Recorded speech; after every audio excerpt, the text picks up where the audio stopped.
ऐन उन्हाळ्यामध्ये आता अवकाळी पावसाने मोठा हाहाकार केल्याचे यावेळी दिसून येत आहेत. आपण निफाड तालुक्यातील वाकद शिवारात उभे असून आपण बघू शकता की माझ्या पाठीमागे अक्षरशः काल झालेल्या अवकाळी व वादळी वाऱ्यासह पावसाने नक्कीच कांदा उत्पादक शेतकऱ्यांसह द्राक्ष उत्पादकांचं देखील मोठं नुकसान झालेलं आहे. आपण बघितलं या ठिकाणी कांदा उत्पादक शेतकऱ्यांनी आपला कांदा हा विक्रीसाठी काढून ठेवला होता, मात्र आलेल्या पावसाने अक्षरशः हा कांदा पूर्णपणे भिजला गेलेला आहे.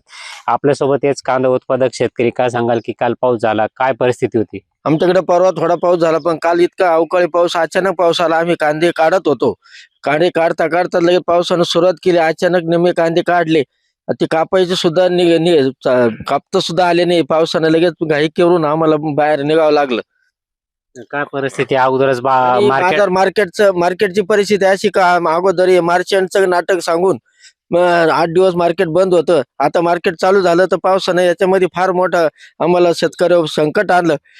तर या शेतकऱ्याला काहीतरी न्याय मिळावा ही सरकारकडची आमची मागणी आहे. एकूणच बघितलं तर हे शेतकरी दिव्यांग असून नक्कीच कांद्याचं उत्पादन घेतात, मात्र अवकाळी यांच्या कांद्याचं मोठं नुकसान केलंय. आपल्यासोबत येतीलच काय अजूनही शेतकरी, काय सांगाल की कशी परिस्थिती होती काल पावसामुळे आणि किती कोणकोणत्या पिकाचं नुकसान झालं?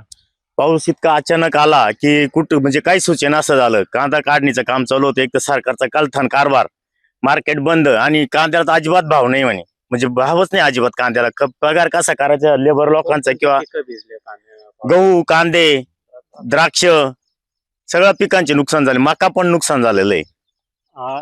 एकूणच बघितलं तर अक्षरशः आलेल्या या अवकाळी पावसाने नक्कीच निफाड तालुक्यात अनेक ठिकाणी कांदा उत्पादक शेतकऱ्यांचे विविध पिकांचं नुकसान झाल्याची यावेळी परिस्थिती निर्माण झाली आहे. नरेंद्र बाटाव, जय महाराष्ट्र न्यूज, निफाड.